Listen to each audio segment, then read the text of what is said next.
Hi guys, welcome to Formula 1 News. The 2026 regulations are officially here, as are major rumours that Carlos Sainz in 2026 will not be driving a Red Bull, a Mercedes, obviously not a Ferrari or even an Audi. Williams instead is the deal that apparently has been signed by Sainz over these last few days and is due to be confirmed over the coming weeks. Very much intrigued your thoughts in the comments below. So much to dive into today. Hit the like button if you enjoy. Subscribe if you're new, as always, I'd greatly appreciate it. We begin here with the 2026 FIA regulations. We have known the engine regulations now for a long time, but these are some major changes today, some of which are in the right direction, some of which I wish had gone further, some of which I'm not sure are a good idea. Let's just dive into it all. So these are the key updates that Formula 1 give, and much of this we've heard before, but of course it's the way that they're trying to execute this that has been revealed today in large part. The full list of actual regulations, the technical detail behind all this will become clear over the coming weeks. Then the teams of course can get to work figuring out what they're going to do on the 1st of January 2025 when they can start working on these aero packages for the year after. But of course the hybrid engines are more powerful, we knew that. Hybrid engines with 100% sustainable fuel. This is one of the big ones to me. I've been an advocate for a long time now that we need to scrap the hybrids, go back to fully sustainable fuel internal combustion engines. I think the industry may well get there at some point, and as and when it does, hybrids will go, because the reality is we're never going to get lighter, nimbler cars like we had 10-15 years ago. If the hybrids are still here, they can try, but they're just too heavy, right? Lighter and smaller cars, which is true, not dramatically so, to improve efficiency and handling. The efficiency is a big one because these engines, especially the way they work with the hybrids being half of the power, the ICE being half the power, means that they just don't have that much power to deploy all of the time. So the cars need to be not draggy at all if they want to get away with this effectively. Then we've got the manual override mode, the MOM, or whatever they're going to call it, which is, well, they're just going to call it override probably, which is equivalent effectively to push to pass in IndyCar, and that replaces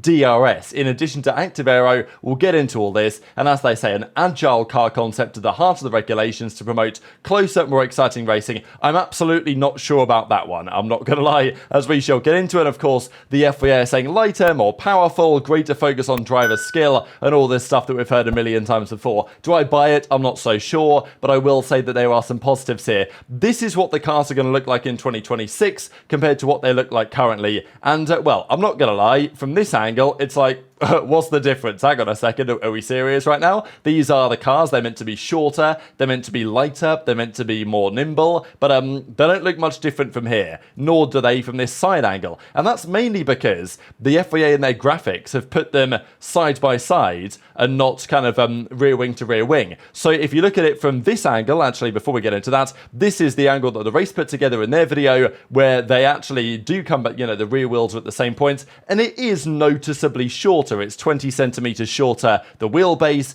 10 centimeters narrower. It's not a massive deal. 30 kilograms lighter as well, which is a relatively substantial change. Like, it's not mega. It wasn't that long ago the cars were in the 500s in terms of kilograms. I think even in 2021, the car's minimum weight was roughly 750. So the cars are still going to be heavier than the 2021 cars, which is unfortunate, but it is a step back in the right direction. Hopefully these are the heaviest Formula 1 cars that we ever have, that they are currently driving here. These are the full details though. Active aerodynamics, we'll explain that here in a second. No DRS. The DRS is gone. 2011 to 2025. Rest in peace, DRS. They have another, effectively, version, an alternative that will be less gimmicky, but attempts to also provide the opportunity to overtake a car in front in the way that DRS does when you're within a certain amount of the car in front of you. Now, ideally, the cars are going to have less downforce, according to the FIA, and far less drag. So it does open the door to potentially better racing, you know, closer racing, and therefore DRS might not be so necessary because less dirty air. That is definitely one of the intentions of these set of regulations. I will say, however, the regulations seem rather prescriptive. I don't know what Adrian Newey might think about reading through this, thinking, is there that much we can do? Because there are certain elements with the way that these regulations are being designed that seem to prohibit quite a lot in terms of the way the cars are designed. 2022, to be fair, we thought the same thing. Adrian Newey thought the same thing, but it turned out there were loopholes, there were ways to make things interesting, and I'm sure there will be, just because the regulations are so complicated nowadays, and they're just so long, the amount of pages involved, and so prescriptive, that there can be ways around it. The tyres are narrower by just a few centimetres, the front wing is narrower, the wheel arches at the front are gone for 2026, which I do kind of like. Now, the flat floor is interesting. Currently, they have Venturi tunnels on the floor. They're making a large part of it much flatter, so the amount of ground effect is going to reduce substantially. I think this is because the teams, they don't really like these regulations. The current compromise between having to run the car really low to the ground to generate the downforce and what that means you have to do for the suspension setup, make it super stiff, it's not a compromise that the teams enjoy, the drivers don't like it, it's probably not the best way. So the solution is, let's still do ground effects, but the floors are going to be much weaker than before. So the total drag of the cars is going to go down by like 30%, which is a massive drop, and honestly, these cars are going to be slower, are they not? Like, are they not going to be substantially slower than we currently have? They might be kind of rapid in a straight line though, because they're meant to be very aerodynamically efficient as a result in large part of the reduced downforce they generate. So what does this front wing remind you of? This is the current front wing. This is the new version, which is absolutely designed for what they call in-wash. Nowadays, basically anytime it's possible, the teams will try and generate out-wash, where they force the air to the outside of the car, generating beautiful vortices of airflow, which generate nice lots of downforce, but they completely screw the car behind. The in-wash design is trying to keep that airflow on the inside of the car, not going to the outside. Obviously, you can tell by the way the wing is designed, that is the intention here. And honestly, these wings, I kind of like them. I think they look nice. Now, what the teams will actually come up with, I don't know. How prescriptive these designs are, that's another question, because this is just a render. The teams are going to have much more complicated features, of course, than just this, but it's not too dissimilar in some ways to what an IndyCar currently looks like, and certainly what IndyCar did back then. I mean, look at the rear wing, look at the front wing.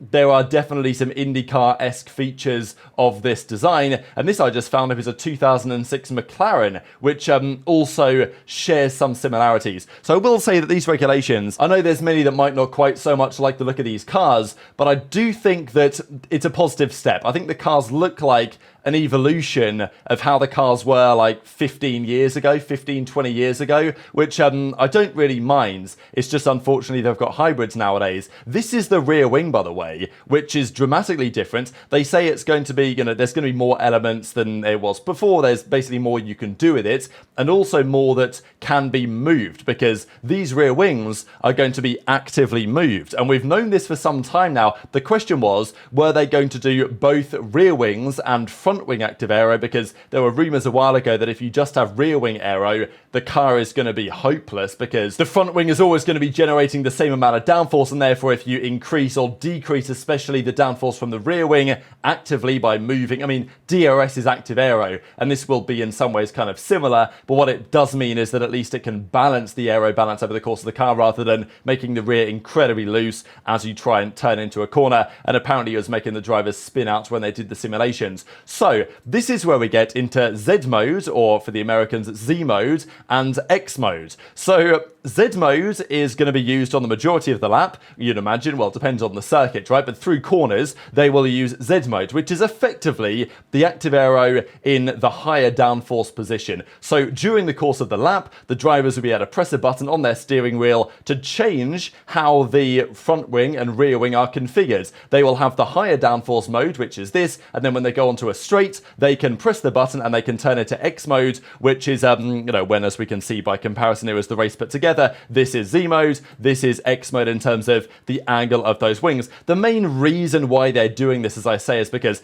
the cars are kind of weak. Like the hybrid units, they use so much power. By the time they get to the end of the Monza straight, for example, Red Bull was saying that they're going to be decelerating because they'll have run out of energy. So the idea is that by doing this, you can reduce the drag of the car and then increase it in other parts of the lap. And of course, drivers can use this to their advantage in certain areas. Skillful drivers might be able to make more of these changes per lap than others may be able to, in the same way that, like, back in 2011, DRS could be activated, like, was it South Korea or something? Hamilton had a pole lap when he was just activating DRS in between corners just to gain a slight extra advantage. There might be some more driver skill involved here. And also, I'm sure the teams are going to come up with some innovative solutions in terms of how they execute this, in terms of, like, the way that it's done. I hope the rules aren't too prescriptive on that. I will say one concern about this active aero thing is the safety side. I know that Bryson made an interesting point on this, that DRS is pretty straightforward. If it fails, if it gets stuck open, like, it's not usually the end of the world. But when there are, more complicated factors in play with multiple movable aerodynamic parts that could fail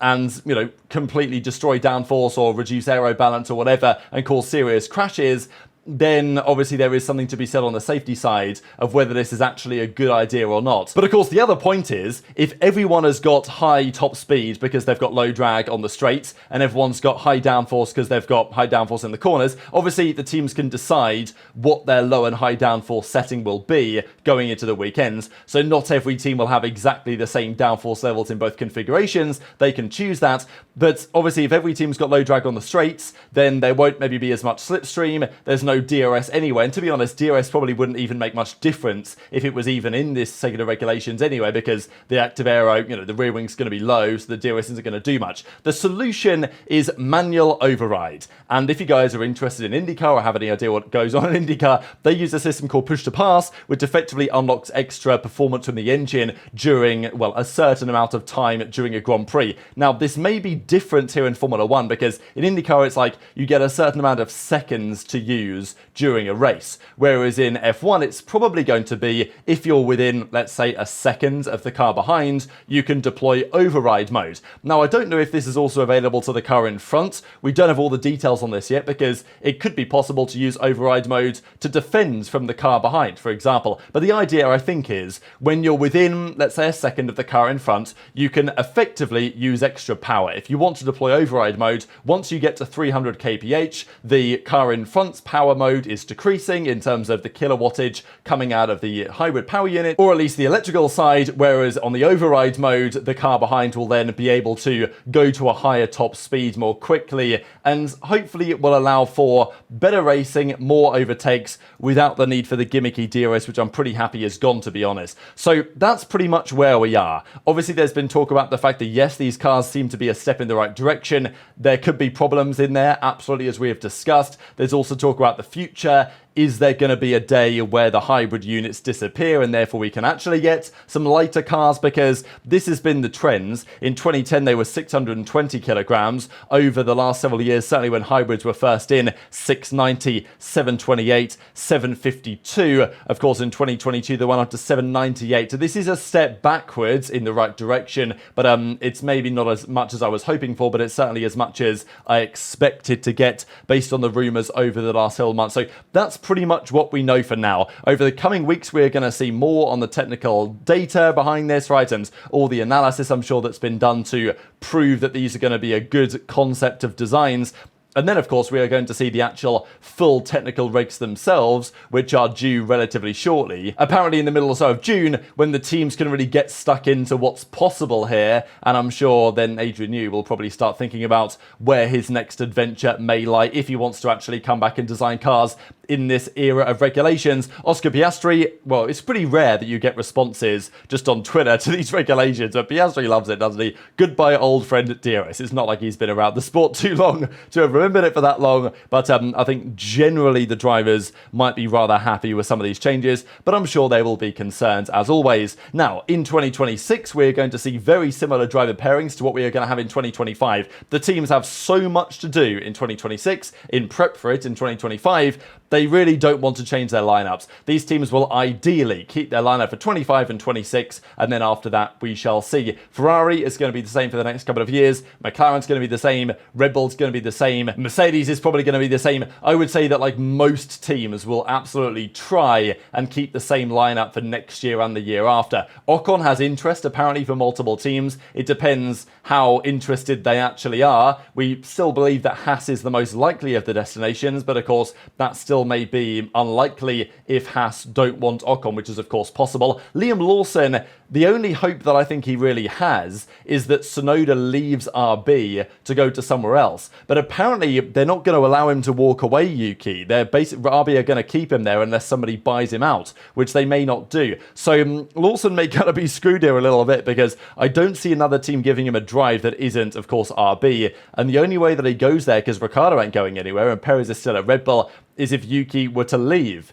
And I don't know if he actually is going to leave. So there is that. But the big drama of today really in the rumour mill was around Carlos Sainz. We've discussed this for some time, ever since the confirmation on the 1st of February that Hamilton was going to be joining Ferrari and Sainz was going to be departing the team. The big question was, where is Sainz going to go next? Is Red Bull a reunion with Verstappen a sensible option? Red Bull clearly have decided no. Then the option would be, okay, Mercedes makes a lot of sense. And I will say on Mercedes, these regulations that we've discussed today, I think if there's one team that will be the happiest with them, it's probably Mercedes. The issue that they've had over the last few years on how the floor works and the problems they've had getting the suspension and the floor to align with all the downforce the floor generates, they've struggled big time with that. The floor is now going to become weaker. The importance of the floor edges and the way that interacts with the side pods and the suspension is probably going to become less important. So the issues Merc have had have been seemingly by these regulations reduced to some degree. In addition to the fact that if the side pod concepts that we see from these teams are not quite so critical and, no barge boards, this type of stuff, then it may mean that engine performance is one of the most important, if not the most important factor in 2026 if the aero regulations are not able to do all that much with. So I think Mercedes will be very happy about today probably, and will, because the rumor has it that they've got the most competitive engine right now going into 2026 on what they're currently working on. So therefore, all of the Mercedes-powered teams are going to be pretty attractive to potential opportunities. McLaren are one, Aston Martin no longer one because they're going to be with Honda in 2026, but Williams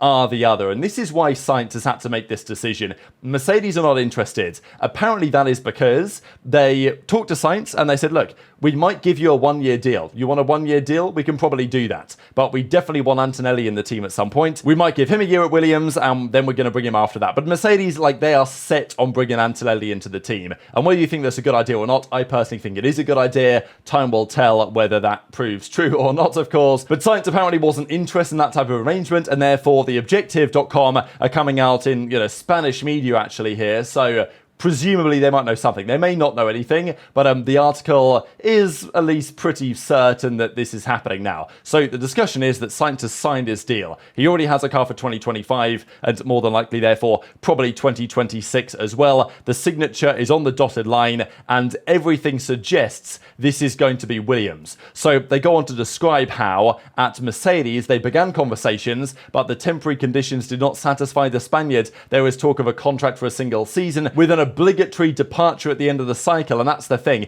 If Mercedes were dead set on bringing Antonelli in, then Sainz might have been there for a year, but then he's got to find a whole new team and car for 2026. And it's not like next year's Mercedes is probably going to be especially competitive. So is it even worth it joining them if that is the offer? Probably not. And Mercedes don't seem that interested anyway. So Red Bull ain't happening. Mercedes ain't happening. Therefore, what are your options? The options are, if we just hit the translate on this yet again real quick, Audi. That seemed to make the most sense. Currently Sauber, but of course they will become Audi. German giants. They were interested in Sainz because Carlos Sainz Sr., his father, long relationship with them, and, makes a lot of sense, reunite with Andrea Steidl, for example, who, of course, was with Sainz over at McLaren. So lots of possibilities there. But apparently, they just are very behind on everything. That is the rumours, that they are, a long way behind. Not only are Sauber behind, because they've fallen literally to the worst car on the field in the last couple of races, but also Audi, their engine and everything, just ain't looking good. So, it's possible that Audi, in the longer term, could get there. And Audi have been successful